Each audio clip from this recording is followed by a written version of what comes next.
This is Hidden Killers Live with Tony Brueski, Stacey Cole, and Todd Michaels. Well, here we are again, another day in America where after a horrible tragedy, we're here to talk about it. And I don't know why, but this one feels different. We're going to talk about why that is. Of course, we're talking about the assassination of Charlie Kirk, which occurred in Utah at a college campus just yesterday, the 10th of September 2025. The tinderbox in America feels like it just kind of blew up. What happens next? Why did this take place? And what does this change as we go forward? Here we are on the 24th anniversary of 9/11, discussing all of this. And to help us do that, Shavaun Scott, psychotherapist and author, Stacey Cole, Todd Michaels, all with us this morning. I'm just going to throw it out there at this. Shavaun, why do you think this one seems to hit different for a lot of Americans? The sad truth is that I think for a large section of the country, we are already living in a civil war of ideas. Both sides are not shooting at each other yet, but on an emotional level, it's you use the word tinderbox. It's an incredibly intense and fraught time in the country.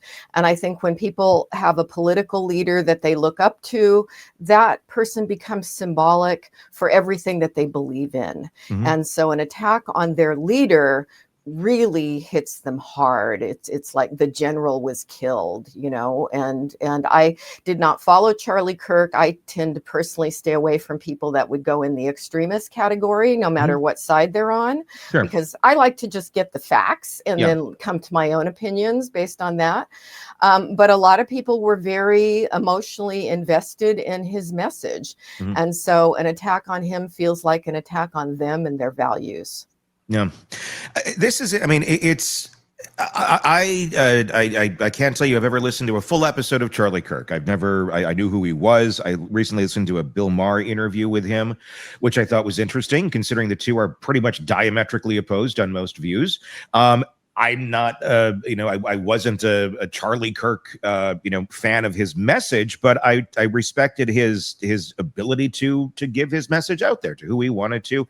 That's why we're in America. That's why you're able to do what you're able to do, and why you're able to do why you're able to do it. And I think people on the opposite side of this are also very much affected, because this one doesn't, it's as polarizing as a figure as Charlie Kirk could be.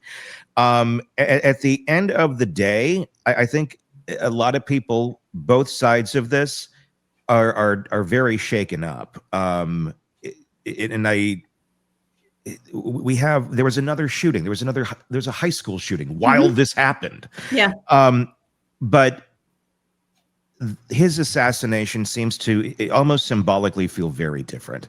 And it's, I don't know. I'm really kind of at a loss for words on this, because it really, it shook me. I don't know, it's just I saw the video and I don't want to ever see that again.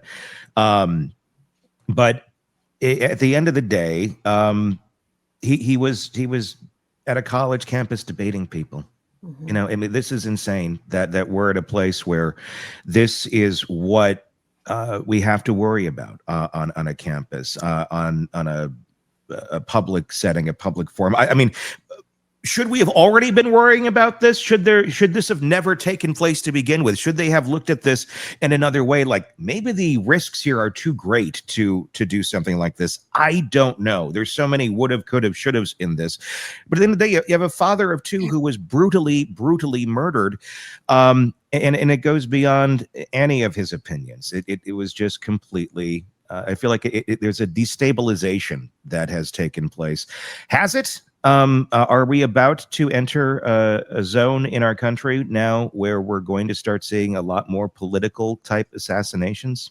I fear so.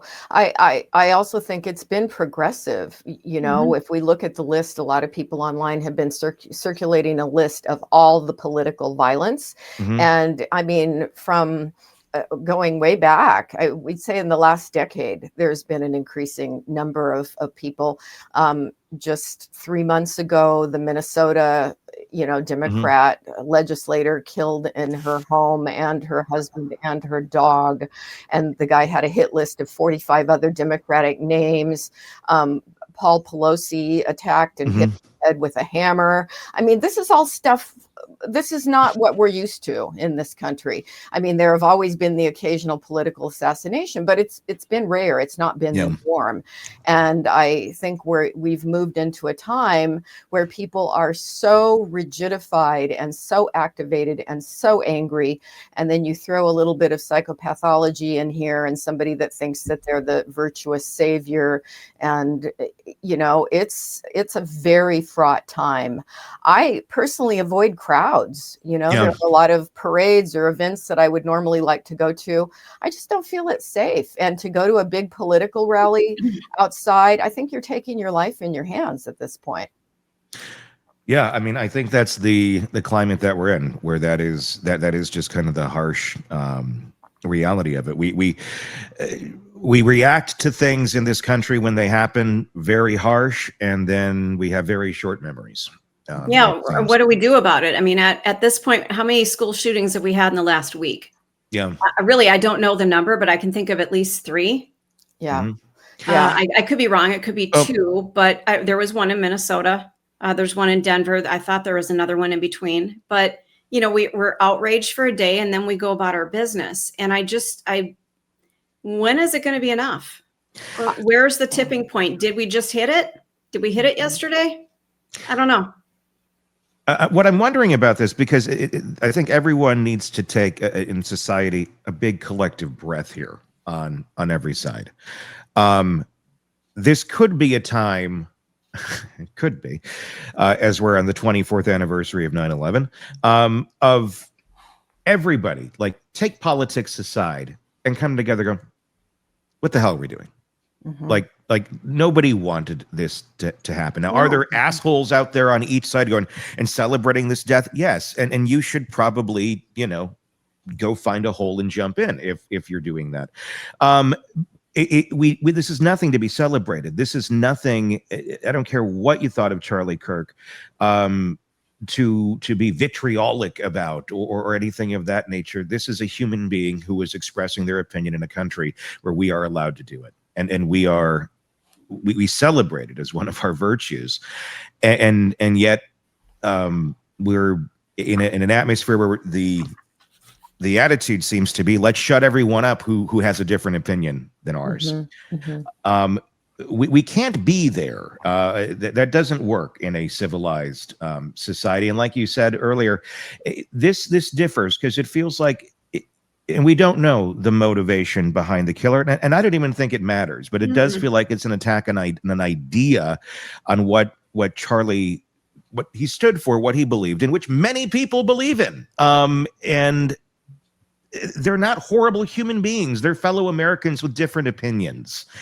And we've always been in a place where we live with fellow Americans with different opinions. And Charlie Kirk had all the dangers of a 1994 Sunday school teacher.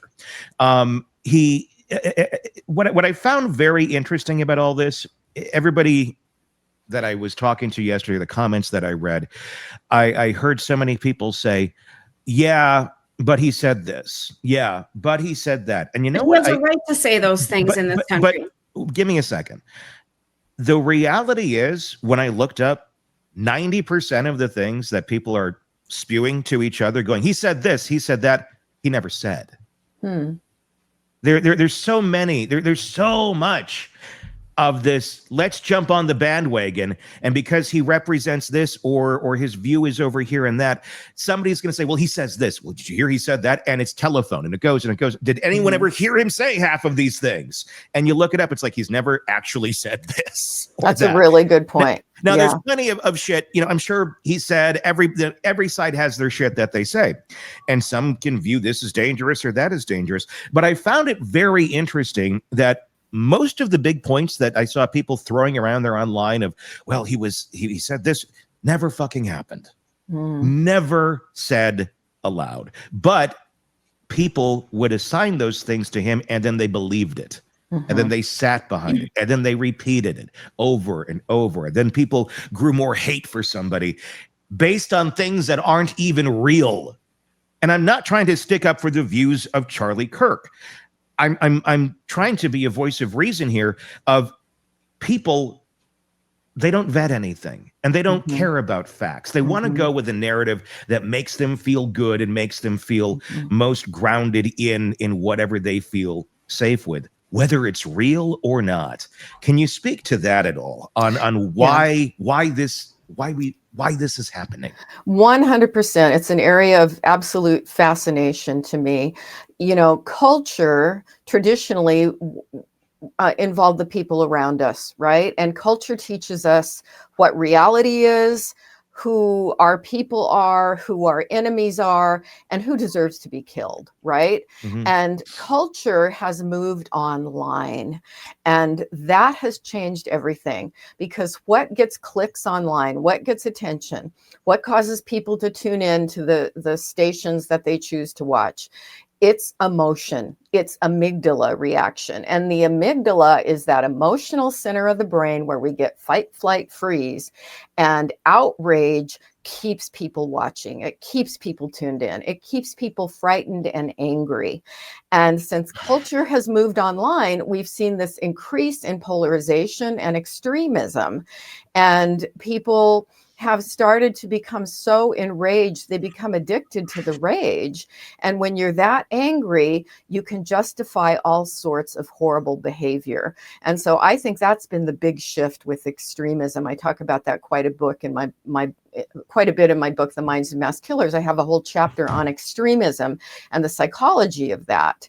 And this really, I think, because how do we make good decisions? How do we analyze information? How do we assess what's true and what isn't? That's the prefrontal cortex. That's the thinking part of the brain, not the emotional center of the brain. But not everybody takes a pause when they hear something outrageous. And do they stop and think, I need to process this a little bit before I completely swallow it? And so I think this is why we see the most extremely upsetting things shared on social media, because it's incentivized to keep people agitated. I stopped listening to some of the network news in 2016. I would listen, through podcasts, because I don't have an actual TV, so I don't have cable, but I would listen to some of the news shows. And it hit me one day. My anxiety would go through the roof. My anger would go through the roof the more I listened. And one of the stations was actually playing with all their intro music. It was battle music. It was like war music. Yeah. And I just listened to this music and I said, this is putting me in my amygdala. I do want to be aware, but I want to go for things that are more fact-based and not keeping me agitated. And then I can process and think it through more logically. But humans aren't very good at using their prefrontal cortex, and it's easily exploited.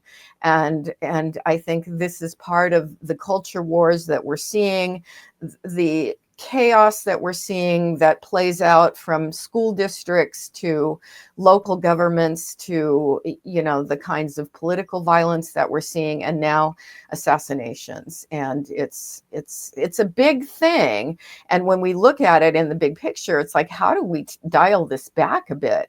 I think when we have politicians who emphasize, we are one country. We are one people. We may have differences of opinion, but let's talk that through and let's use collaborative problem solving, right? This is how we teach preschoolers. Yeah, I was just going to say we do that in families. Yeah, use your words. Don't hit each other. Calm down, take a time out. All these skills. I've said we need preschool teachers running the country because they might do a better job than a lot of our political leaders. I feel like people are in a constant state of fight or flight right now. And it's been that way for many years, that one little thing is going to set somebody off. If you say something, if you reference something, people are immediately set off instead of, hey, that's an interesting point. Let me think more about that. Right. No, it's just F you, and screw you. I'm blocking you. I'm doing all of this. And I've been guilty of that myself. It's the climate we're in. And it's interesting that you talked about the music that a lot of the news stations play. It gets you feeling on edge. It makes you feel like I need to know what's going on because something bad is happening. Exactly. When in fact, there's not. They'll throw you the breaking news alert. And it's something that happened 2 days ago. It's not breaking news. Yeah. Our breaking news threshold has changed. I don't think breaking news means, I think 9/11 changed that, because everything became breaking news after 9/11. It was like a cat stuck in a tree, breaking news. But it keeps us on edge, and it keeps us perched, waiting to hear that next big thing. And our bodies can't sustain that.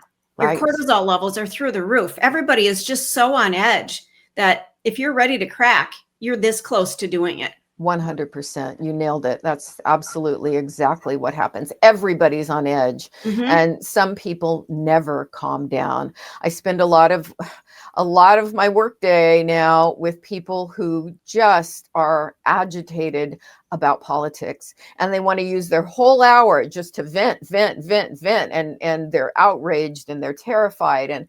And so my approach with everybody: take a breath. We've got to get your nervous system calm here, and let's move to problem solving and dosing how much you expose yourself to all this, because there are legitimate things to be concerned about. But when you're so upset, you're not able to do any good in the world, and don't let this stuff ruin your life. But everybody's needing to hear that right now. I feel like we've become a nation of abused pets. Like if you've ever had an abused dog or cat, and anytime you walk into the room, and even no matter how much love you show it, and it's still going on, like I feel like that's where we're at, where we're in this place where we have to constantly keep looking around, because what's the next thing that we're going to hear? And so many of these things that we hear shock us and they scare us.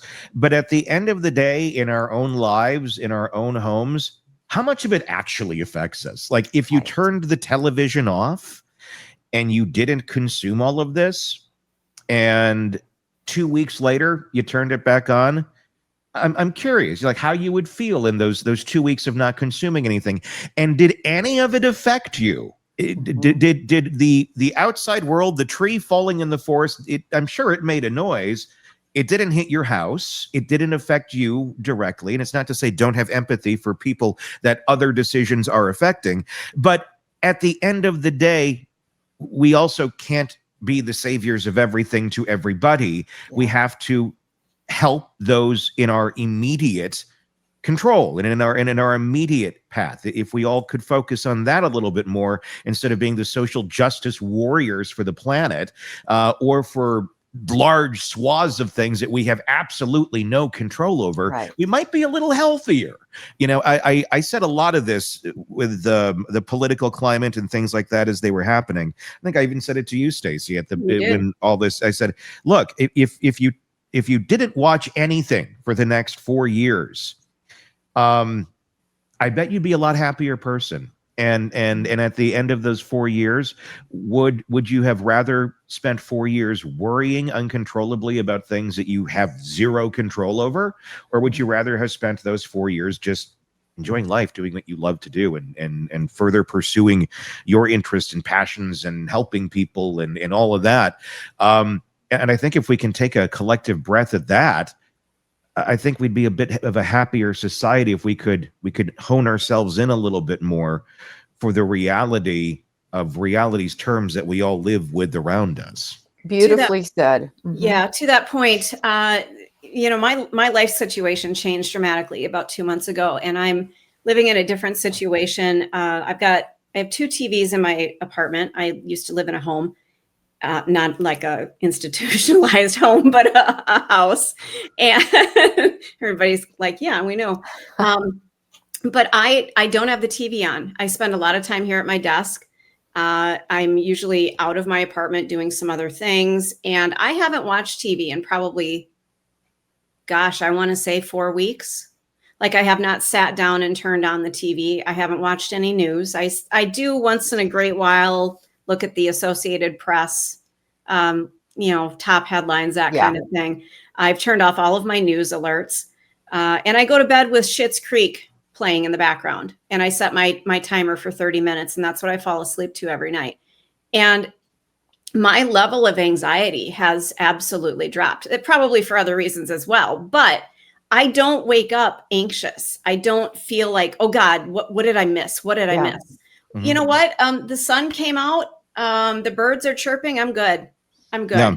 That's what I can control. My cats are here. We're good. Yeah. You have to look at what's in your bubble and check your bubble, because we can't do anything about what's going on in the greater world. We can't fix it. And like I said, I think we need to I mean, if we want to live in this society, everybody is entitled to have their opinions. And and honest to God, there's far more extreme people than Charlie Kirk. Yes. I mean, at the end of the day, he was one of the few who wanted to have conversations. That was the point of what he was actually doing. Now, you can disagree with his views, but his point, he wasn't there with a big sign that said, "Fuck you, I'm right." It was prove me wrong. Let's have a conversation. Let's have a dialogue. And he used verbiage of like, okay, prove me wrong. Let's talk. It's the old adage of the person in the park with a sign. It's exactly what he was doing, literally in a park with a sign doing this. Correct. And he encouraged, and he could talk competently. I mean, if you go back and if you don't know anything about Charlie Kirk, and I didn't know a lot about Charlie Kirk, go watch the Bill Maher interview. I mean, if you don't agree with him on much of anything, which I personally don't, but I don't hate the man, and nor should he have died. This is utterly insane. We could disagree, but I felt like at the end of the day, I could probably go have a beer with the guy and we could have a conversation like we used to do. And we could hear each other and go, oh, okay, well, this is how you believe things. This is how you were brought up. This is okay. I can respect that. He wasn't like, and my belief system, I'm going to go in and I'm going to take this away from you. It's like, we can exist. We can coexist is essentially, I think, was part of his message, as much as people want to say it wasn't. He wasn't a let's kill everyone that disagrees with us type person. It's just, it's sad and it's shocking, because this is something where I feel like both sides are digging in even deeper to things that are not real. Where you see one side going, well, every Democrat hates him and this is horrible. They're all celebrating. You're like, no. Yeah, I didn't see. I mean, maybe I'm sure if I dug deeper, I could find some real horrible assholes who were celebrating. Sure, this. not much. But you know what? Much. For the most part, nobody was. Yeah. For the most part, anybody I knew who was a respectable Democrat were heartbroken. We're like, holy shit, this is not good. This is horrible. So reality check for everybody on this. No, most sane, healthy thinking people, nobody is celebrating this shit. No. They are not. You can find an extremist somewhere, yes. And on the same token, well, he said this, he said that. Take a look and see if it's actually what he said, or if it's just what Matilda you saw tweeted, who heard it from her cousin, who heard it from that and this, and her, third cousin's cat told them in a dream. And now it's on a tweet and must be true because I saw it, and all my girlfriends or all my friends said that that's what he said. There is so much of it that's not even real, that we base our rage on. We have this rage that we have that's based on fear and not reality. Yeah. But we live in a country where you can hate somebody. You can disagree with people. You can be wildly obsessed with hating somebody because of something they said. But that doesn't mean that person needs to die. They deserve to live just like you do. And maybe you shouldn't be wildly obsessed with hating somebody. Correct. Period. But in this country, you are afforded that opportunity to be as wacky as possible, as long as you're not hurting anybody. If you want to decorate your entire space in whatever fashion you want, that is all one side. I mean, if you want to have, a Trump-themed apartment or a Biden-Harris themed apartment, you can do that. That's what this country is about, is you get to be you. You get to do whatever you want to do, as long as you're not harming anybody. And somebody crossed the line hardcore yesterday. That's not what we're about. He has the right to say anything he wants to say without being killed. Mhm. We crossed that line hard yesterday. It's not okay. And this is not the first time America has dealt with political violence. Obviously, we've seen a good share of it in recent years. We've been in far worse times before most of us were around or were very, very young, and it's a time that I feel like we're approaching again. I feel like the cycle is turning, and we're going back into more extreme and more vitriol on each side. The thing that I found interesting, we were talking to Robin Dreek yesterday, and I'm curious to get your take on this, Shavaun, with the minds of mass killers in your book. He had a stat, 9% of assassination type characters who we, I mean, as of this recording, we don't know who did this. They're still searching. 9% historically actually had a motive that was aligned or opposed what the individual they were assassinating had. 9%. The other 91% crazy shit. It was, like John Hinckley. You look at all of the 91% of assassins, their motive has nothing to do with what the person they're killing. So there's a 91% chance that the assassination, the person who assassinated Charlie Kirk gave a damn about or did not give a damn about what he stood for. It's a really good point. Yeah, it's a really good point. I hadn't seen that stat, but it doesn't surprise me because really people who assassinate other people, they're coming from a place of distorted thinking, right? And are they psychotic? Usually not psychotic, although John Hinckley definitely was. But they tend to be people who are angry. They've got some mild to severe paranoid ideation going, where they have this sense of somebody out there is doing things to them, so I'm so angry about it, I'm going to pick a target. And some of them, it didn't matter. The one that shot at Trump, he had also looked at shooting Biden, right? Yeah. So it's this sense of, I want to be important, I want to make a statement, I'm angry, and I want to send a message about, who knows what, because they've all got it to some extent a different motive, but they're vengeful and they're unhappy, angry people who are just in many cases looking for fame. They idolize other people who have committed similar crimes before them. And so there's really this distorted thinking process and this desire to be important. What I think is interesting in the translation of all of it, and you can insert this into any scenario. I'm just going to use the Trump one, not for any political reason, but the shooter there again. He just wanted to shoot somebody is the answer to that. But the translation, and this is, I feel like so much of just gets lost in translation, is, see, they're out to get us. Meaning, in this case, I've seen so many folks, Trump supporters, see, they hate us. They're trying to get us. Yeah. Who's they? Yeah. I mean, who like, we're talking about this one guy. Like, exactly. And it can go the other way too. And I've seen it the exact opposite too. See, the Republicans hate the Democrats. See, the Democrats hate the Republicans, or this supporter hates that. And it goes to such extreme. They want us dead. They want, like, no, I don't think most rational human beings do. But when we get into our groups, into our tribes, and we start telling each other they want you dead, and the other side's like, no, I don't. I'd like to go out for dinner tonight and have a conversation. I don't know why you think I want you dead. Like, we disagree, but we keep telling ourselves these things, and then we get more and more distant from people that don't have the exact same viewpoint that we do. And it gets to the point where when you do see them, it gets more and more distant and more off. And then, well, my family's like this, I don't want to do this. And then eventually you're just not there anymore. There he goes. Having part of the conversation.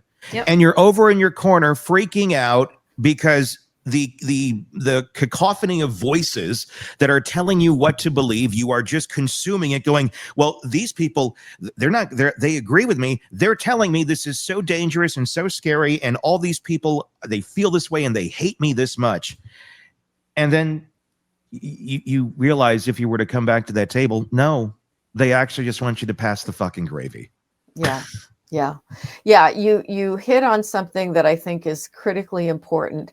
Humans are wired neurobiologically. We come into the world with a natural tendency to separate ourselves into categories and tribes.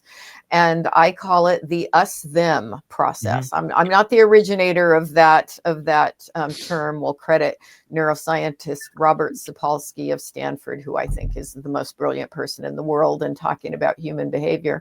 But we're all wired into categorize people. And even with infants, if they are raised in one racial group, their caregivers are of the same race. When an infant sees a face of a person of another race, they have an anxiety reaction. So we're all just wired biologically to like the people like us and feel very suspicious or dislike the people that are not like us. And this can be racial, it can be ethnic, it can be economic class, but it ends up with this distorted thinking that we're good to the people like us, but the people that are not like us are the thems, and it's okay to treat them badly. And actually, some of the most fascinating research is that when you get really polarized into this us-them thinking, which the media has helped us do for their own purposes, we actually, as humans, not meaning me personally, I try to avoid this, but we as humans get more of a dopamine rush from seeing the thems punished than we do from seeing our side succeed, which is pretty twisted. And I think that's what we're seeing play out. People are so fired up and so amygdala driven and so non-thinking right now that they would rather see something bad happen to the other side than see everything get better for everybody. Because in truth, the only us, them we should be doing is we're all Americans. We're all us. We may have our slight differences, but it's not, we're running the country like it's a team sport, bloodthirsty team sport. And we want our team to win, and we get great joy when the other team loses. So it's pretty twisted. Is there a biological drive? I mean, you touched on it a little bit, but we'd like to think that we are evolved as a species, but I wonder if this doesn't go back to us just being primates, that we are 100%. driven to be in these tribes, and this is our way of hunting and gathering. Yes. Instead of going, into the cave at night, we go back to our homes, that we are just really not as evolved as we'd like to think. Not at all. My God. Oh my God. So true. I have one guru in life, and it's Robert Sapolsky, a neuroscientist of Stanford University. He is a brilliant man. He's written so much. My favorite book of his came out in 2017, Behave, The Biology of Humans at Our Best and Our Worst. And he really in-depth explores the ways that we are pretty darn primitive. And we like to think that we're these cognitive, logical creatures. And in truth, we're very emotionally driven. And then we come along later and make up these cognitive reasons for why we're right. But we're coming from this place of very primitive emotions. And he also is a specialist in primatology, so he studies primates. And we are, as I like to say, we're just monkeys that got a little too smart and learned how to destroy the world and create massive war. And there's a lot about us that we're not all we like to think we are. We seem to be very much in a world of, or we like to jump to absolutes, where everything is in reality very much in the middle. And there's a lot of gray, and most things fall into the gray. But why is it that we are in such a world? I mean, have we always been here, and we are just communicating far more, and we're hearing everybody's absolutes in our ears 1,000 times more than we ever did in the past? Because that seems to be a big thing of this, of it's It's this way or that way, period. There's nothing in the middle. And this person, because they looked at you this way one day, or you're making an assumption about them because they were at this event or had this tweet or liked this or whatever, then they must be all of that. Right. Because of this, it must be all of that. And that's not usually reality. No. I always say middle ground is where you find the truth. And the farther you get out to this extreme type of thinking, you're getting distortion, and no good comes of that. So I'm always encouraging people to pause, to ponder, to use that good thinking brain. And if we're ever going to see a shift with this polarization, we've got to gain some skills in doing that and calm down this rage response. But it really does get addicting. People get a high out of being angry. And we can all think of the news channels that feed that want to keep people angry. And I think the media has a lot to do with it, along with, social media. I follow a lot of social media just to kind of monitor what are the trends and what's influencing people. And I can always pick out the thoughtful ones, on my friends list, people who are going to, and that's not the majority. The people who get very polarized into the us, them, we've got to punish the thems. That's worse than I've ever seen it. What does history show us on something like this, or research about the time window when copycat attacks are most likely to happen after something like this, where it's a politically motivated thing, and this is, he was a very big figure in this in that world. What do you think history has shown us of other times where we've seen very hot tinderboxes like we're seeing now? It's really common 2 to 3 weeks, whether it's any kind of mass killing, school shooting, anything like that there's a risk factor for copycats. But I think in this climate, every one that happens that gets attention for the perpetrator, they start to feel like, look, I can be famous. They study all the other people and that have done it. And this is another online thing that they tend to get into. They almost gamify it. They want to top each other. And I think in the coming years, I think it's going to be a very fraught time. I would expect, really, when we look at the number of polarized, angry people out there who are heavily armed, more guns than people in this country. Anybody can get a gun if they're so motivated. We're not doing a good job with trying to rein that in any way. In fact, it seems to get worse every time. I think we're going to see an increase that could probably go on for several years. There's obviously they perceive this as a safe space to have this sort of discourse. And I was kind of talking about this a little bit earlier.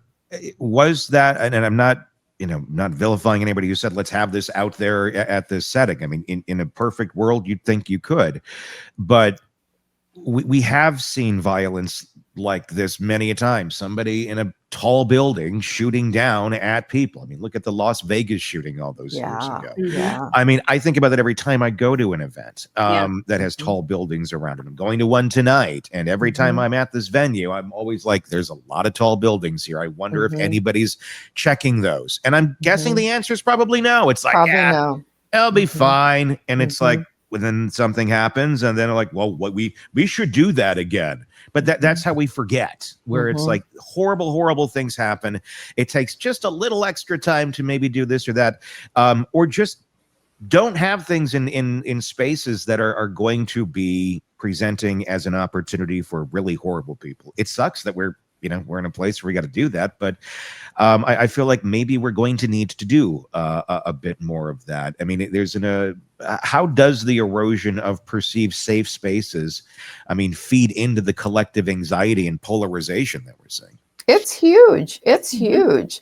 And it definitely affects the places I go. When I do go to a place, a concert or something, where I like to go where they check people for weapons before you go in, which at least here in Portland, most concerts, you got to open your bag and go through metal detectors. And I'm grateful that they do that. But if I were going to go to an event, particularly an outdoor event where people aren't screened and there's no checkpoints going on, I just skip it at this point, which is terrible that we have to rein in activities and normal social behavior, things we'd like to do, just because there are fears of safety. A lot of people driving vehicles into crowds. I mean, that's, we always think guns, and usually it's guns, but it can be vehicle, attacks. Happened in Wisconsin at that Christmas parade. It was shocking. Yeah. I mean, and the answer, it doesn't, it's not really a solution. It seems like a big Band-Aid of like, well, let's, basically fortify everything. And we can to a certain extent, until you can't. And ultimately this is a mental health crisis that we have people that can go to such extreme beliefs and feel like this is the best way to handle things. But we're stoking people every single day. And we're just stoking these fears that started and pouring gasoline on these fires. And we're doing nothing to put the fires out. And that's the part that freaks me out, is it's escalating every single day. And the thing is, and people like to blame the media is doing it. Who the fucking media is these days? It's each other. It's looking at your TikTok. It's looking at your Facebook page. It's not going and watching ABC News, World News Tonight. It's every person that's around you that's saying something, probably not super vetting much of what they're saying, and you believing it. So our media has become each other, a very uninformed each other. And that's a dangerous media. In our bubbles. And the media,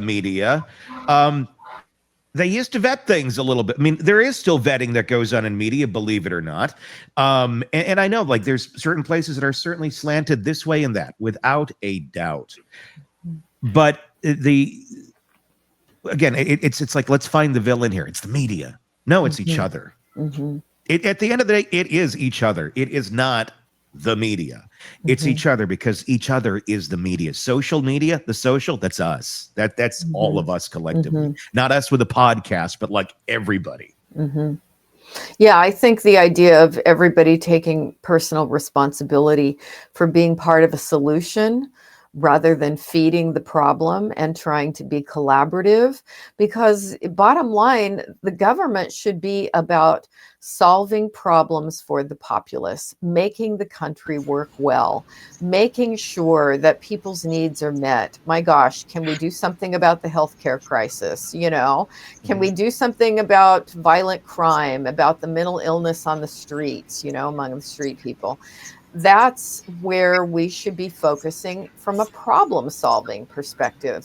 That's the point of government, and we just don't see much of that happening. Naturally, when anything like this occurs, you're going to start hearing it, and we're already starting to hear it. The word conspiracy. Oh, yes. And I'm not jumping on the bandwagon of this, but we're already starting to see that.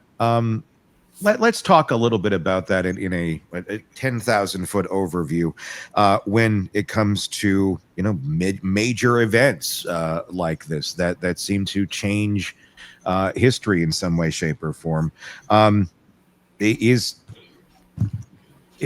Why do we go down the road of conspiracy? Is it because sometimes that turns out to be right, or lack of information, or we don't know what's right? I mean, there's still many conspiracies of things from, JFK. There's, still, it's one person believes this, one person believes that. Where do we go in a society with conspiracy on a topic like this? Because I look at some and it's not hard to go, well, I mean, that could kind of make some sense over here, depending on what that specific conspiracy is, but we're very quick to jump to that, it seems. Yeah. People love conspiracies because it gives them a reason for things. And I think it's another thing about our brain. We don't like ambiguity. We don't like understanding things. It feels scary. And so when you can come up with a theory, even a weird theory, but this is what's going on, this is what happened, I understand it now, I've got this special knowledge, I can make sense of it, people get a sense of satisfaction out of that. I think that's at least one element. Satisfaction, and I'm going to also say control too, because when you feel powerless and you don't know what's going on, yes, is it an escape from? I mean, that's the thing with conspiracy theories.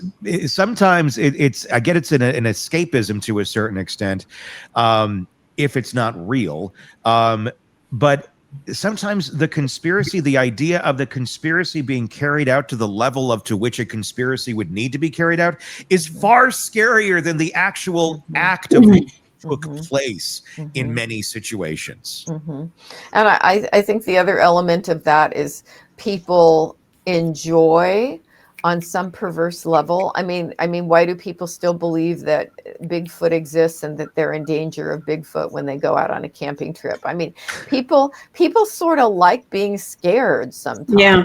You know, there's a sense of pleasure in that. Look at this terrible thing that's going on and we're all in danger from it. And whether it's aliens coming to, you know, all the great stories about alien conspiracies and all of that, there are still people very invested in that. And conspiracies, yes, it gives people a sense of control. It gives them a sense of excitement.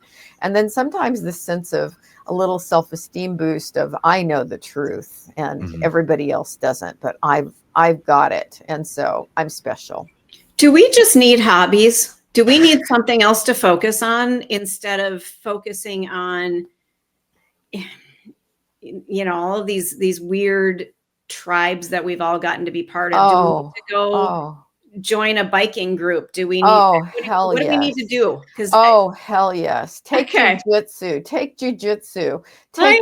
Take belly dance. Get out in your garden. I've been doing the belly dancing a lot. I am doing the jujitsu. I'm going to perform for everyone right now. Oh, I think we all gosh.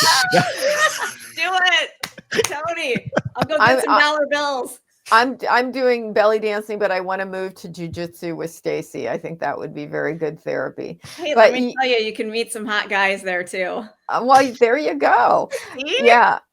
I think I talk a lot with people about having a balanced life, and a balanced life incorporates physical activity. It incorporates taking care of your health, getting your medical problems resolved, taking care of your teeth, you know, all these self-care things.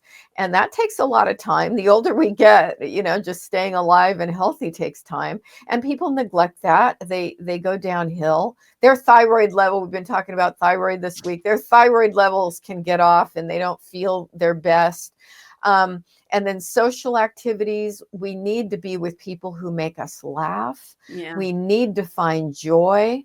And if we're not, we need to have love in our lives. If it's the love of our pets, you know, volunteering is so good for people. Not that we all, if we're working full time, we don't have a lot of time to volunteer, but something where you're doing something altruistic out in the world.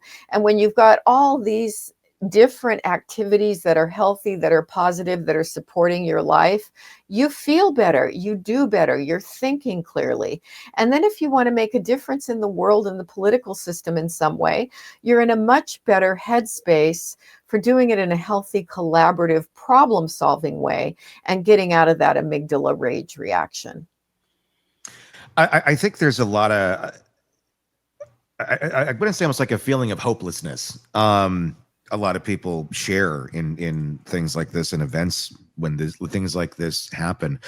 And I would say for me, I mean, I do kind of feel that in some ways, because I think at the end of the day, the folks that maybe we used to look to de-escalate this stuff or be the grown-up in the room and try and collectively, you know, bring us together, it doesn't exist anymore. I mean, the first thing we saw on so many things yesterday was more hate. Was and it's like, why are where did the grown-ups in the room go? Why are we the people who used to be there? You know, I'm talking about political figures and such that, you know, no matter what side you're on of this, and I'll tell you what, I saw far more people that would have, you know, theoretically, you know, or agreed with Charlie Kirk's beliefs that were jumping on and saying really horrible shit again yesterday. More than you would, you know, the opposite direction, which, but everybody was screaming, the other side is saying this when this side is saying this. And it's like, can we just stop? Can we just stop saying horrible shit to each other? And can we de-escalate? And that's where the hopelessness comes in, because it's this, you look for some sort of light and it's just clash. And I feel like that's gone. That safety net, that grown up in the room. Nobody's the grown up in the room anymore. We're all just sitting here ready to scream at each other. And when that's the answer, and the calming voices of reason seem to no longer exist in the places of power where they should, it's a real scary place. And it does feel kind of hopeless when things like this happen. It's really hard for people. People are all struggling with that. I struggle with that. You know, at what point do I go to acceptance and seeing that in my lifetime, I maybe never will see the country that I envision, that I want.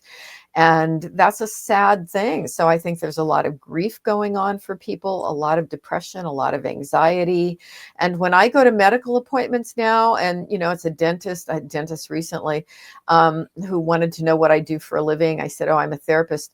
And as he had his hands in my mouth, he was venting about politics and asking me questions. Why is this happening? What do we do? And I'm like, no, it's a great time for conversation, isn't it? I know. I'm like, I really want to answer your questions, but you got your hands in my mouth right now working on that crown.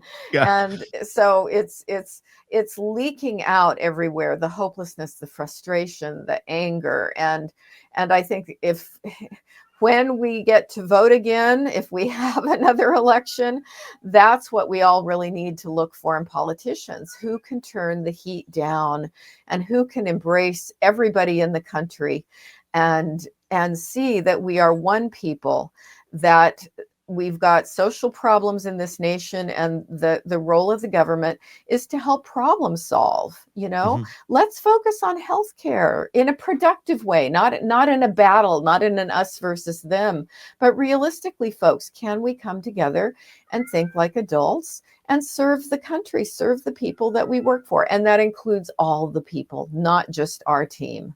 Yeah. And that's the reality that I wish we could come to in a situation like this. Shavaun, is that your cat? You hear her, yes. Okay, good. Yes. I just want to make sure, because I keep looking over going, that doesn't sound like my boy, but gosh, maybe it could be. Okay. Yeah, she's trying to get in the door.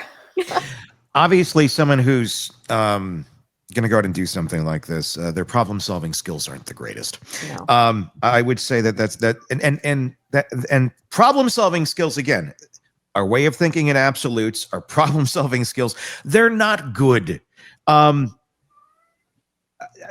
is the answer, Shavaun? How do we have everybody get better problem-solving skills so we don't have all of this going on? Is it, and maybe it's more trying to identify what our problems are.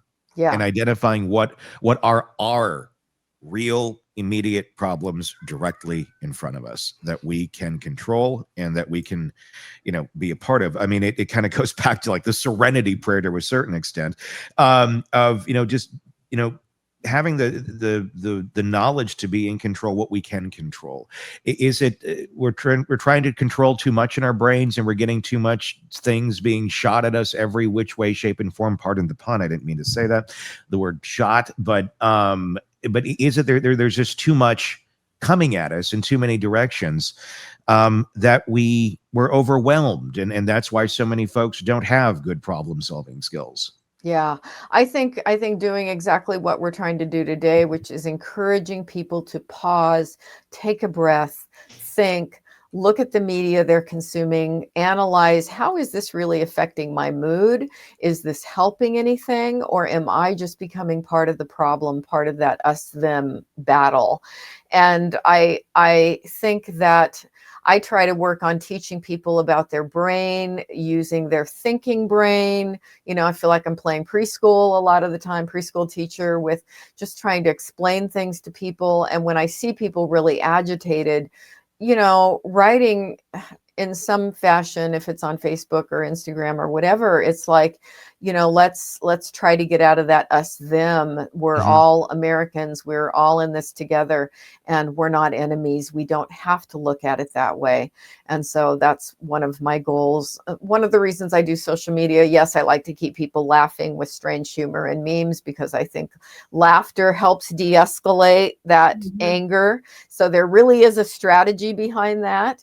But also just trying to educate people that when you are living in a rage state, you're addicted to rage, and this is hurting you, and it's not helping the country in any way. So just trying to put that message out there. Yeah. There was a press conference this morning, and we're going to go to that here in just a second. Shavaun, thank you so much for coming on and being another voice of reason while we're having another crisis in our country.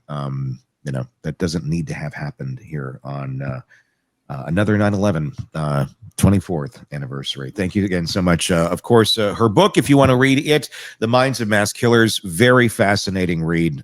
Check it out wherever you get books. Shavaun, thank you very much. Let's go and take a look. This press conference took place a little bit earlier today with the FBI giving us the latest on the investigation into the assassination of Charlie Kirk. Let's take a look. Good morning. I'm Bo Mason, Commissioner for the Utah Department of Public Safety. I'd be remiss if we didn't start off today and recognize the significance of the day. Historically, on 9/11, law enforcement has come together as a group to recognize and honor those that sacrificed to preserve the ideals of this country, the freedoms of this country. And instead, we find ourselves today hunting a murderer who chose to violate our rights, the rights of an individual within this country. Just to recap yesterday's events, at around 12:20 p.m., political influencer Charlie Kirk was at Utah Valley University participating in a student-sponsored event with Turning Point USA. Charlie was shot at that event. He was transported to a local hospital where he later passed. Last night, his body was moved to the state office of the medical examiner. We will continue to facilitate movements to get him home today and with his family. Yesterday, during the investigative process, we located a couple of persons of interest. We interviewed those individuals, and after releasing them and after clearing them of being suspects, they faced scrutiny, they faced threats. We asked the public to be patient with the investigative process. These individuals were not suspects, they were people of interest.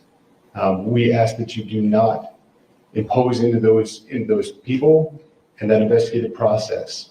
They don't deserve that harassment for being subject to that. I'd like to thank all the investigators that are involved in this. They have worked around the clock, all day yesterday, through the night last night. Investigators from the State Bureau of Investigations, from county, from city agencies, the university, our federal partners with the FBI, the ATF, and many others. Those are just a few of the people that we have involved in this. I'd like to thank all of them for their strong work. Through all that work last night, we were able to make a few breakthroughs. We were able to track the movements of the shooter. Starting at 11:52 a.m., the subject arrived on campus, shortly away from campus. We have tracked his movements onto the campus, through the stairwell, up to the roof, across the roof to a shooting location. After the shooting, we were able to track his movements as he moved to the other side of the building, jumped off of the building, and fled off of the campus and into a neighborhood. Our investigators have worked through those neighborhoods, contacting anybody they can with doorbell cameras, witnesses, and have thoroughly worked through those communities, trying to identify any leads. We do have good video footage of this individual. We are not going to release that at this time. We are working through some technologies and some ways to identify this individual. If we are unsuccessful, we will reach out to you as the media and we will push that publicly to help us identify them. But we're confident in our abilities right now, and we would like to move forward in a manner that keeps everyone safe and moves this process appropriately. Last night I communicated with Erica. That family's devastated. As a commissioner of public safety, as a father, as a husband, I can only imagine what that family's going through. The heinous event that happened yesterday is not in Utah. This is not what we're known for. Over the past several weeks, we've seen the state come together to help families in mourning, come together as a community to show what Utah is known for a state of character, of service, of camaraderie, of a neighboring feel. We will not stand for what happened yesterday. We are exhausting every lead. We have every officer invested in this, every investigator, every local agency. The outpouring of support from the law enforcement community has been astounding. We are investing everything we have into this, and we will catch this individual. Having walked through the crime scene, through the hallways of this school, through the classrooms, I can't imagine what the people on scene felt as well. A horrific event where some of them barricaded in classrooms, some of them ran in fear. Can't overstate the tragedy and the horrific event that yesterday was, and how we will work to bring to justice the actions of one individual or any other individuals that assisted in that. Our state has gone through a lot, and we will come out successful. With that, I'll turn the time over to Special Agent Bowles. Good morning. My name is Robert Bowles, and I am the Special Agent in charge of the Salt Lake Field Office.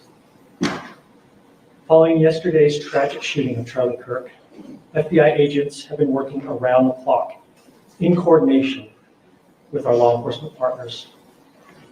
We are and will continue to work nonstop until we find the person that has committed this heinous crime and find out why they did it. This morning, I can tell you that we have recovered what we believe is the weapon that was used in yesterday's shooting. It is a high-powered bolt-action rifle. That rifle was recovered in a wooded area where the shooter had fled. So the FBI laboratory will be analyzing this weapon. Investigators have also collected footwear impression, a palm print, and forearm imprints for analysis. Now, I understand there are a lot of questions about motive. I assure you that all leads, tips are being fully investigated. As of this morning, we have received more than 130 tips. We thank the community for that. The FBI has brought every resource to bear, and we will continue to do so throughout the course of this investigation. The FBI's mission is to protect the American people. It's to uphold the Constitution of the United States. Any attack on the First Amendment is an attack on the very foundation of our democracy. That is why we will relentlessly pursue this case and the shooter until we find him. We also continue to grieve with the family and the community. It's our community. If you have any video or images from the shooting, we ask you to please submit them to our digital media tip website at www.fbi.gov/Utah Valley Shooting. You can also call the FBI at 1-800-CALL-FBI. We truly rely on the public's help in these types of cases, and no tip is too small or insignificant. Thank you. Commissioner James Matthews from Sky News. Can I ask about the shooter? Just really information about him or her. You say you're confident at this stage in terms of tracking down who they are. Can you talk to us about their movements, their demeanor? Do you think it's a man? And also, can I ask, what were the security arrangements in place? Was that roof being monitored? It's a question many people will have. Absolutely. So what I'll release about the suspect is suspect blended in well with a college institution. We're not releasing many details right now, and we will soon. But right now we're not. But that individual appears to be of college age. We are confident in our abilities to track that individual. If we're unsuccessful in identifying them immediately, we will reach out to the public's help and the media's help in pushing those photos. That was a new development overnight, working through the night, studying those cameras. So that's something that's new and that we're working through right now. As far as the security, I cannot speak to that. Neither the Department of Public Safety nor the Federal Bureau of Investigation was involved in the planning or security of this event, and that'll have to be a question later for other agencies. I wanted to ask you, you mentioned that you found the gun in a wooded area. Do you believe that the suspect could be hiding in the woods, and is that suspect possibly still in this area? So that's a good question, and it's a question that goes to the safety of the community, right? No, not in those woods. We've walked through those woods and secured it. As to the community, I can tell you that this was a targeted event. We don't believe that the community is at risk. However, we are exhausting every resource to find him, and we will do so. Especially with the BBC, from the images you have, can you see clearly the suspect's face? You say he's college age, you believe he was from this university, and how far do you think he may have gone in this time since? So I can't comment specifically on his face or any details such as that, as it's continuing to be a part of the investigation, and again, we'll release that shortly. However, we're doing everything we can to find him, and we're not sure how far he has gone yet. But you have a clear image of his face? We have images of the suspect. So, can you trace the gun to the owner? That you've been able to recover, do you believe you know this person is the person that you're looking for at this point? Again, as part of the investigation, we're not releasing any details such as that. Right? Any fingerprints or DNA? We are exhausting all of our resources to be able to collect those, but that's again part of the investigation. Have you been able to trace back the owner of the gun? Excuse me? You said you found the weapon. Have you been able to trace back the owner of that weapon or who purchased it? We are working on that, but again, part of the investigation that I can't. Agent Mullins, there's been a lot of turnover at the FBI. Do you think that's impacting the investigation at all? Not at all. We've got complete and total support from everyone from director on down, and it's been an incredible supportive environment so far. Are tweets like the one yesterday useful though, where we announced that there's a suspect in custody? All I can say is that we're working the investigation the best we have with the environment we're given. Those are all the questions for right now. Thank you, everybody.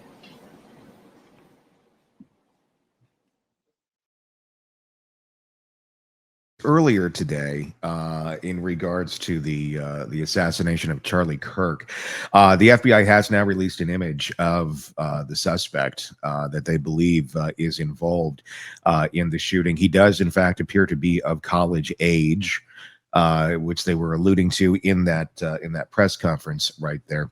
Other than that, there's a lot of information that is coming out at this moment in time, and it's out there. We're gonna move on to another topic here, but it's it's a lot that we're pulling in. We're gonna be joined in just we're going to be joined by Eric Faddis here in just a few moments, a defense attorney, former prosecutor. We're going to talk about the Mickey Stines case, and we're going to talk about the latest developments in that, because there's some big things that have come out. The unsealing of grand jury transcripts. Now, this may have actually been an accident. The transcripts give us a look behind the curtain of what was going on in those court chambers. If you're new to this case, Mickey Stines, the sheriff who shot the judge in his quarters at very close contact. What happened? Was there some sort of a mental health break? Well, in the grand jury transcripts, we learn a lot more new things about this case and the mental health struggles that apparently were going on. Very, very real for Sheriff Mickey Stines before pulling that trigger. We'll address that in just a little bit. We'll begin by taking a look. This is the reaction of Sheriff Stines right after he went into those chambers and shot the judge. This is him in the hallway being contained by other officers as everyone tries to figure out what the heck is going on. Let's take a look at some of this and we'll comment. Why are you going to transport me in a vehicle for? Probably not to put you in Ledger County Jail. I mean, why? Just probably because, I don't know though. I don't know if that's happening. I don't mind to be down there. You don't mind to be down there? They'll put me in a Well, I mean, cell. we'll talk about that, you know. I have to talk to, see what the logistics is. Why I got to get put in a vehicle and go outside. Well, yeah, I understand why you're worried, but at the same time, you know how it is for something like this. We're going to be worried about you in the jail down here with local people. You Right know? now, I'm alive and well, no weapons on me. So if I leave this building, I won't draw another breath. We're going to Go where? in one of these rooms, and we're going to talk real fast. Yeah, not in one of these right here. I don't know. I think they cleared one out. So You're feel safe doing that. why?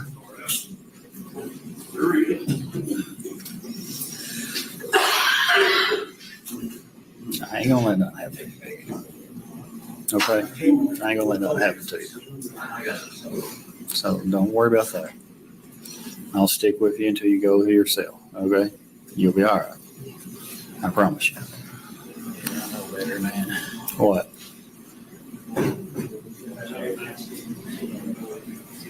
You know, we just talked about we've known each other forever. I ain't gonna let nobody hurt you. Would you talk right here? If we pulled up some chairs, we'll just talk low. We're just trying not to let everybody hear stuff and see everything. I don't care if everybody hears. I just don't feel safe. Okay. Well, here you should feel safe. There's cameras here. There's people everywhere. People in there. So if we pull up some chairs right here, would you talk to us right here? Then you don't have a problem transporting stuff. Well, that's transport is another issue. We'll make sure you're safe on that too. We'll wait till after we get done talking.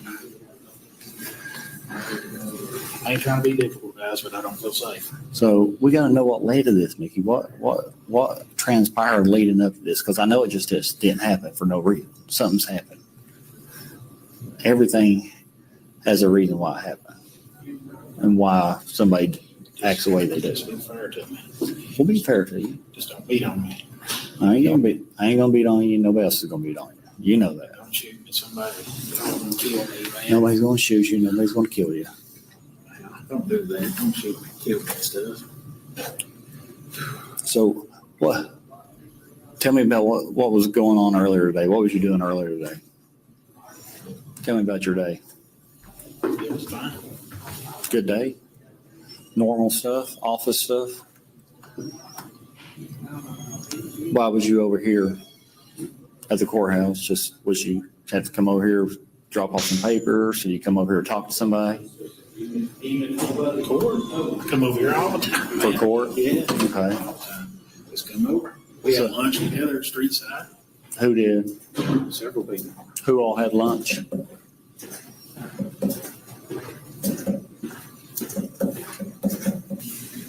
Let's talk about it. What happened today? Which jail are we going to? I think, not positive, Mickey, but I think they're transporting you to the Leslie County Jail for your safety. For your safety. And Mickey, you've been around. And most. I never make it to Leslie County Jail. Hey, who do you want to? Who do you want Put me in to? Leslie County Jail. I get killed there. I get killed in the jail. Yes, y'all might as well do it. Who do you want? Who do you want to transport you? Of all the police officers here, who do you want to go with you? There'll be it has to be at least one KSP officer, even if you ask one of your deputies. All right, there's some of the video footage of Sheriff Mickey Stines shortly after he was arrested, essentially in the courthouse after shooting the judge. Very paranoid, as you can see from all of that. I guess the big question is, why is he so paranoid? Is there something mentally going on, mental health wise? That's one of the big questions that is being asked now.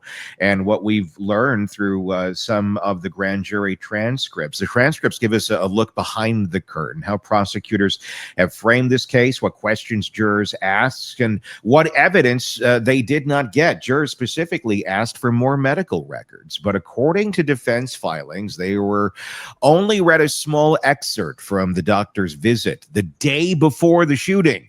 The diagnosis of acute stress reaction never made it in. That omission has now become the centerpiece of the defense's motion to dismiss the indictment. Eric Faddis, defense attorney, joining us, former prosecutor. Thank you, as always, for coming on. How unusual is it, Eric, for grand jury transcripts, number one, to become public?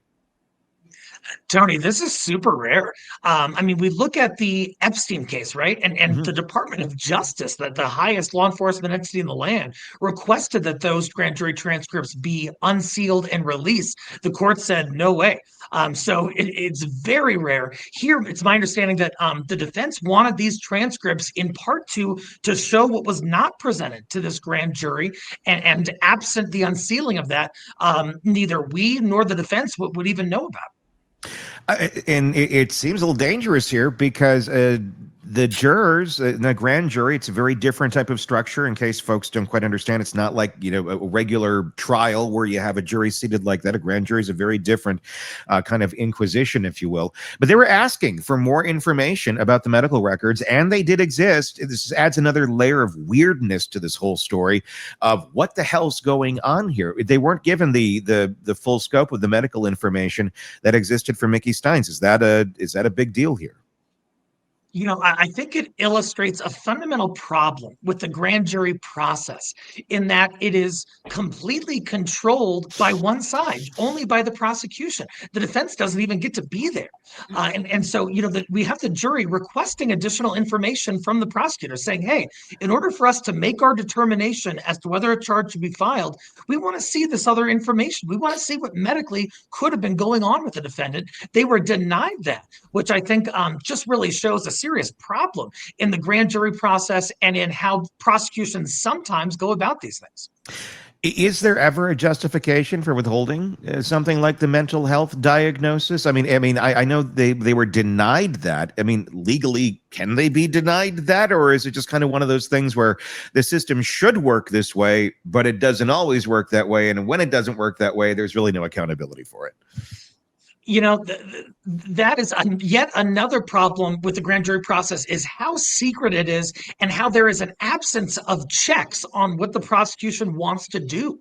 Here in a grand jury process, usually there's not even a judge. So the judge can't say, hey, prosecutor, we actually want you to give these medical records to the jury so they can make a more informed decision. That's not even present. It's really the prosecution just kind of doing what they want in there. And there isn't really a legal mechanism by which the prosecution could be compelled to provide these medical records, so that they get sort of carte blanche in this secretive courtroom, and that's what's really being shown through the unsealing of these grand jury documents. So Eric, I don't want to backtrack us a little bit here, but I want to know, what is the process for a possible leak like this? Who has this information, and how could it have gotten out? And why don't we know how it got out? I mean, in today's digital world, there's a footprint for everything. We should know how this got leaked. Well, sure. I mean, typically it is released via a motion from one side or the other, often from the defense. Usually in most jurisdictions, they allow the defense to raise a motion to unseal those documents. I'm not sure exactly how they became public here, but they're supposed to remain secret, Stacey. And in fact, that's to protect the grand jurors in part from any sort of condemnation or public backlash based on the decision they might make. Wow. The heart of this case is still the surveillance footage. It's September 19th, 2024, inside Mullins' chambers. Steins, the sheriff, he clears the room of 4 people. He checks the doors and sits across from the judge, and then he borrows Mullins' phone and call his daughter. Then, without sound but in plain sight, he fires 2 shots. Another round at the desk, 6 more as he exits. Deputies say he later looked blank, almost vacant. He came back inside, admitted it was me, and then laid the weapon down. I mean, the video leaves no doubt about what happened here. So when they're arguing about the information that the grand jury did or did not get, in this case did not get, about his mental health diagnosis from the day prior, it doesn't make a big difference here. I mean, you can say the process was flawed in a way, shape, or form, but he's on video shooting him. So, I mean, what does that change? What are they arguing here to say that, well, this isn't valid? Try and explain that to me a little bit more. Certainly. So the grand jury, their primary role is to determine if there is probable cause to file a charge against someone. Probable cause is a very low standard. In the grand jury setting, typically they don't consider defenses. They're not considering whether the defendant had some insanity defense that might be valid. That being said, the grand jury sort of acts, or is supposed to act, as a check on the prosecution. If they want more information about the totality of what happened, because that could play into their determination, then they're supposed to get that. I think defense is saying, hey, had the grand jury been given this information about mental health, perhaps they would have made a different call on this. Now, legalistically, the video is pretty clear in terms of probable cause for this shooting, but the grand jury wanted to hear more. The defense is saying they should have heard more, and that could have changed their decision. What would it have changed? If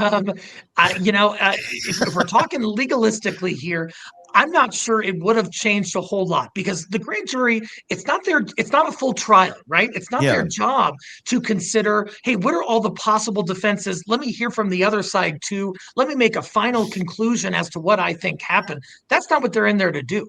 And so, even if they would have had the mental health records, from a purely legalistic perspective, there was still likely probable cause to bring the charge. The time for defenses like an insanity defense is on the back end, sort of as we get close to the trial phase. Right after the shooting, rumors started spreading like wildfire in the community. There were claims that Judge Mullins had some kind of a relationship with Stein's wife or teenage daughter. The grand jury record does seem to clear that up decisively. Both women denied any sort of contact.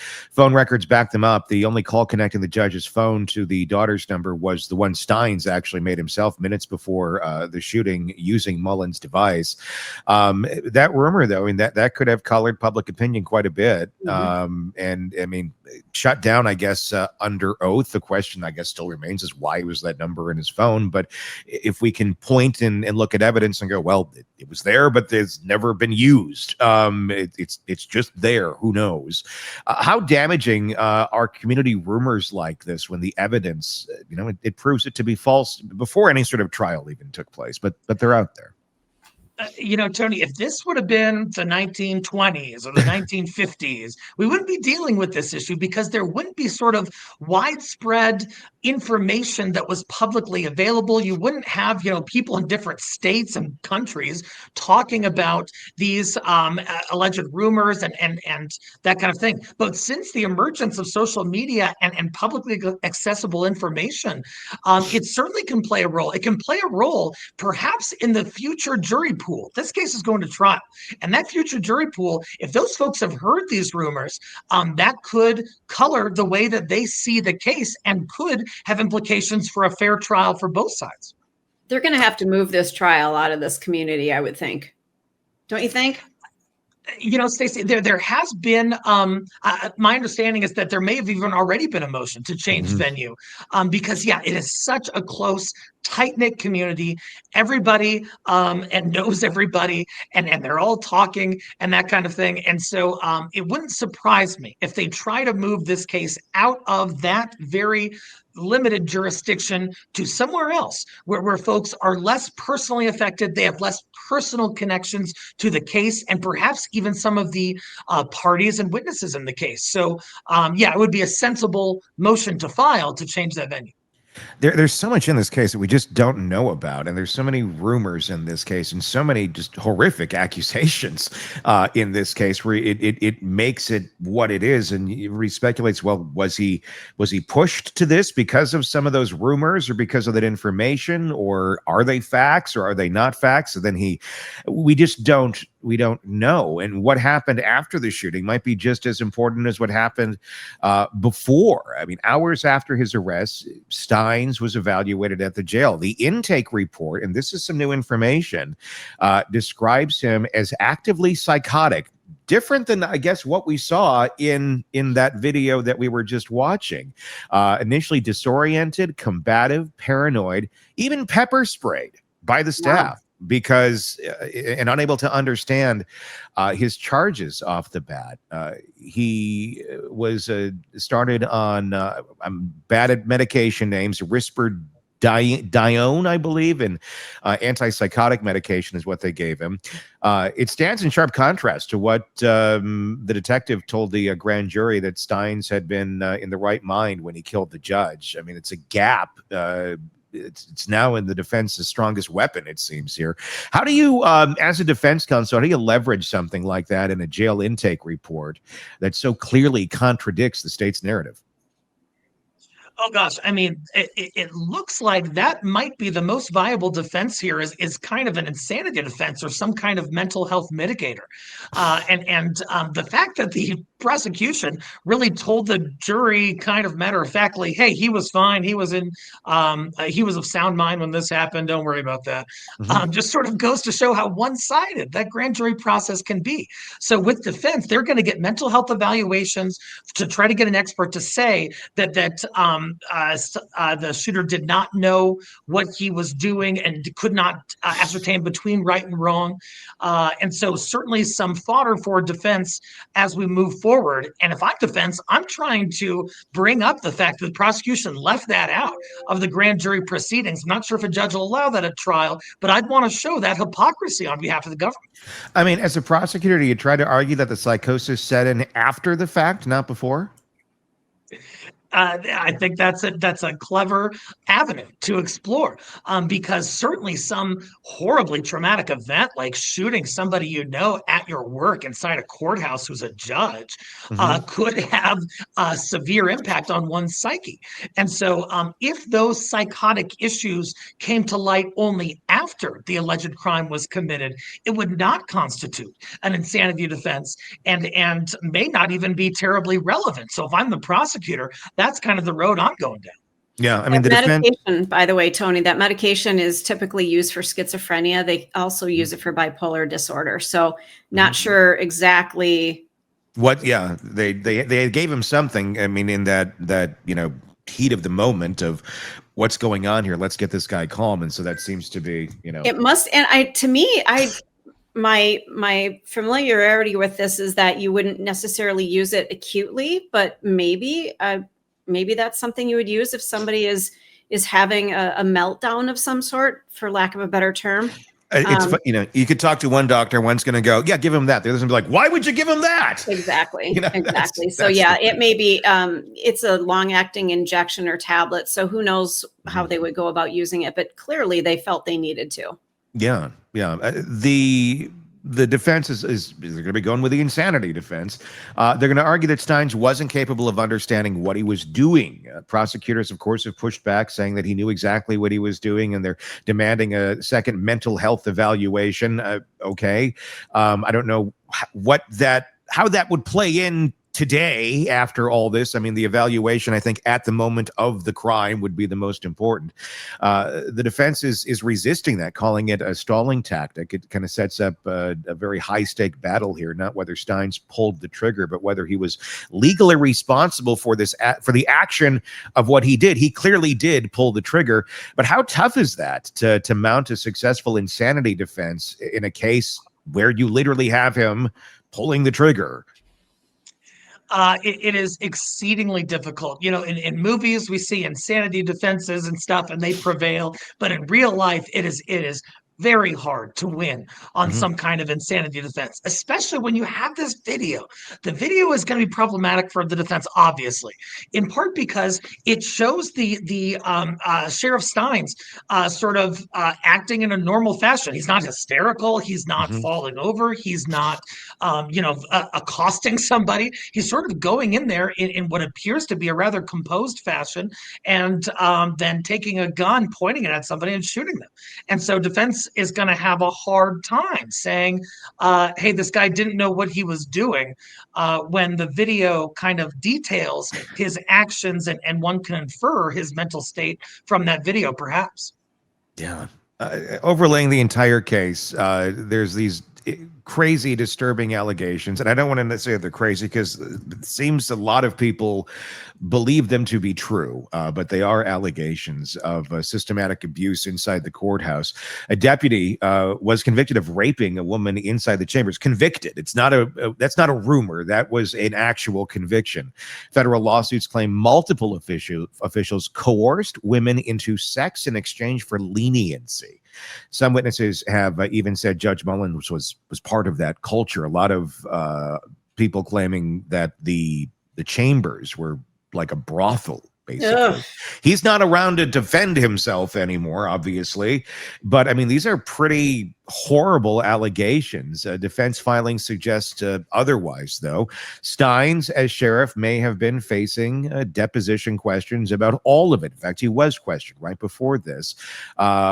Whether fact or rumor, it's a backdrop that adds a lot of weight to this story. I mean, how do these systematic corruption allegations affect a case like this? I mean, can the defense weave them into the narrative of the mental collapse? I mean, with a lot of them being rumor, you do have some verified facts here, but I mean, it's quite a story.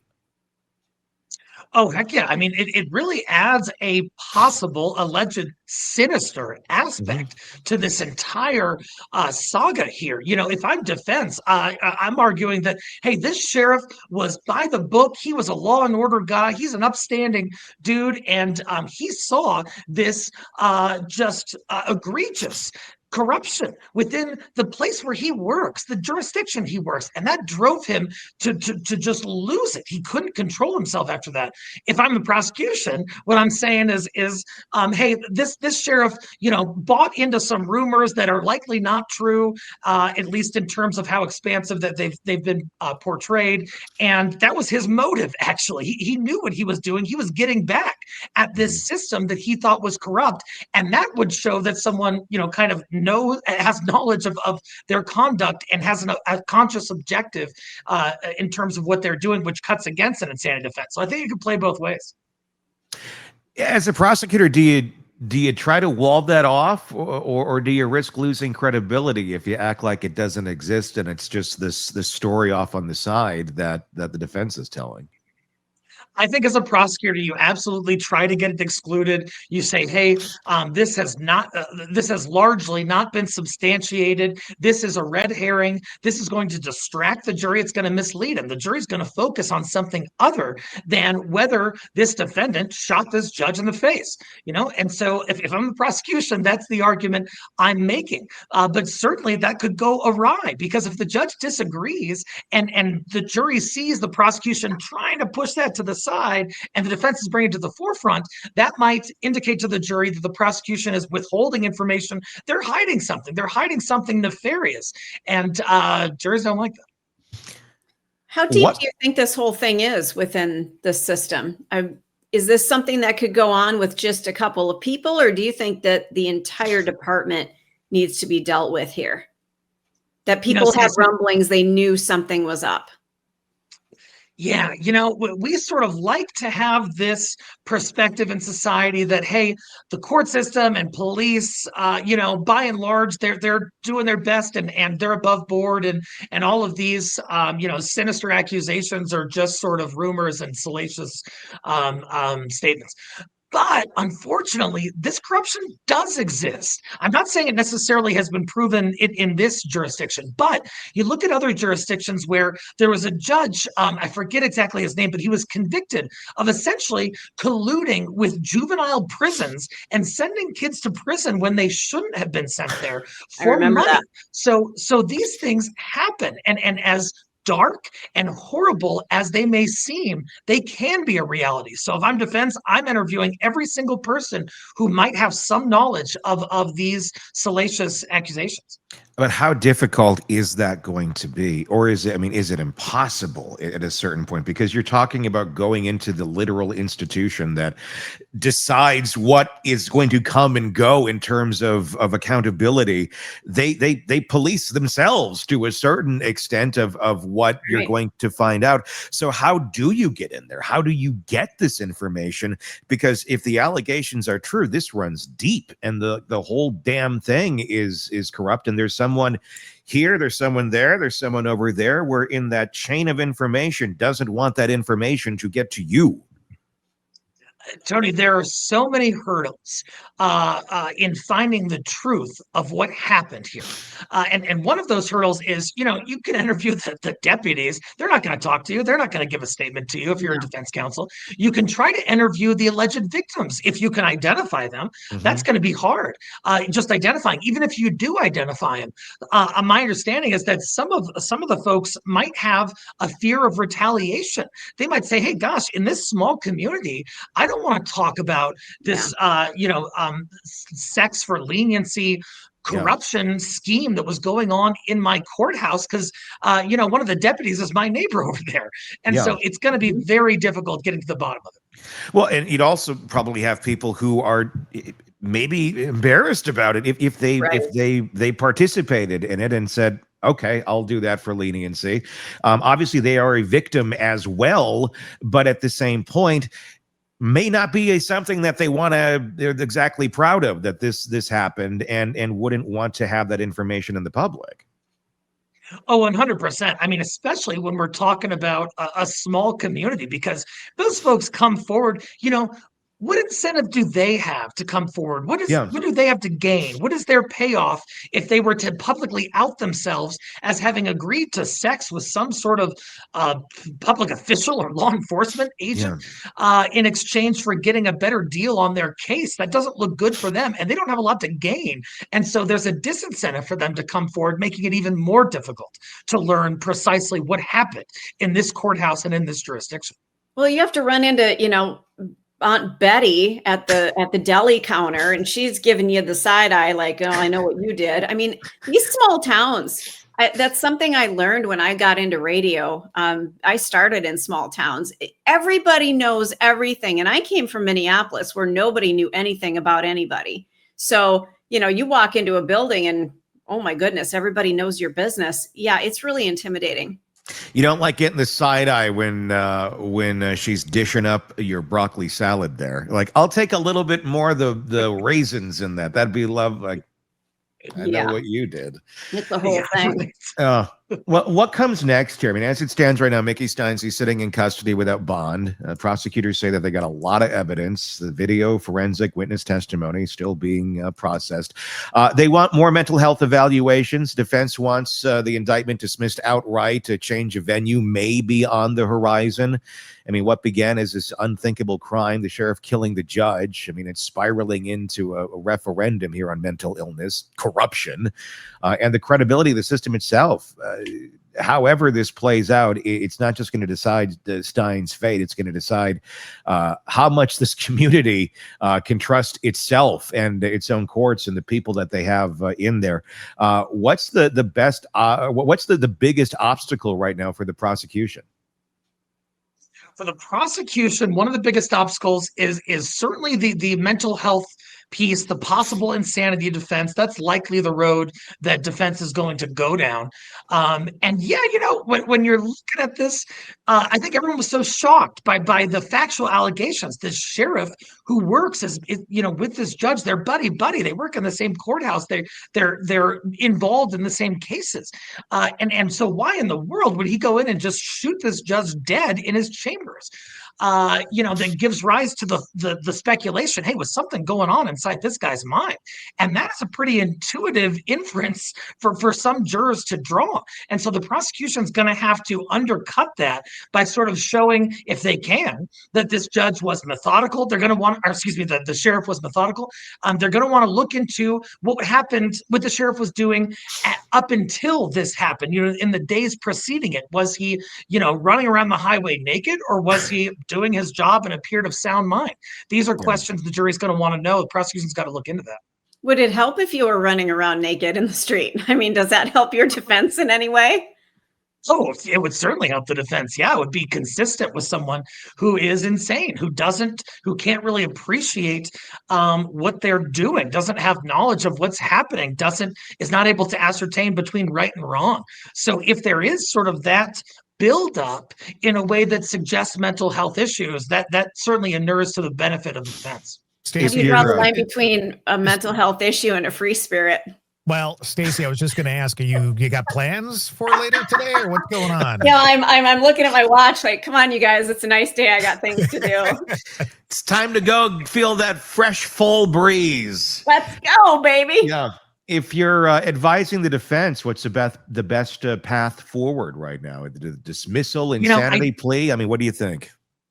Yeah, I think the insanity defense is important because, look, it's not a whodunit. You can't say it wasn't your dude. No. It's not a what happened. We have a video of what happened. It's really why it happened. And when we're looking at why it happened, we're in the neighborhood of mental health defenses and certainly an insanity defense. They've got to look into that, and they're going to want to interview everybody who was around Steins, especially in the weeks and days leading up to this event, because those folks might have critical information as to Steins' mental stability or lack thereof, building up to this horrible shooting. Yeah, lots of questions in this, and still not a lot of answers. I think even more questions after the grand jury information came out, because it just points to more weirdness in this whole thing. Is there cover up? It looks like there likely could be cover up. Looks like there's reason for there to be cover up, but then you have all this over here. Why? What happened to this man that this seems to be the best path forward? It's never justified, but how the hell did he get there? Was there a mental break? And that's the big question I think everyone's going to be wanting to get to at the end of the day. Eric Faddis, defense attorney, former prosecutor, as always, thank you so much for coming on and giving us your insight into this and all the cases that we cover here on the program. If you want to comment on any of the cases that we cover here on the program, be sure to press subscribe wherever it is you're downloading, number one. And then YouTube, that's a great place to comment on our program and give us your thoughts, your opinions. We would love to hear them, but please do press that subscribe button. For Todd, for Stacey, for all of us here at the Hidden Killers podcast, I'm Tony Brueski. We will talk again real soon. Want more on this case and others? Then press subscribe now and don't miss a moment of true crime coverage from Tony Brueski and the Hidden Killers podcast.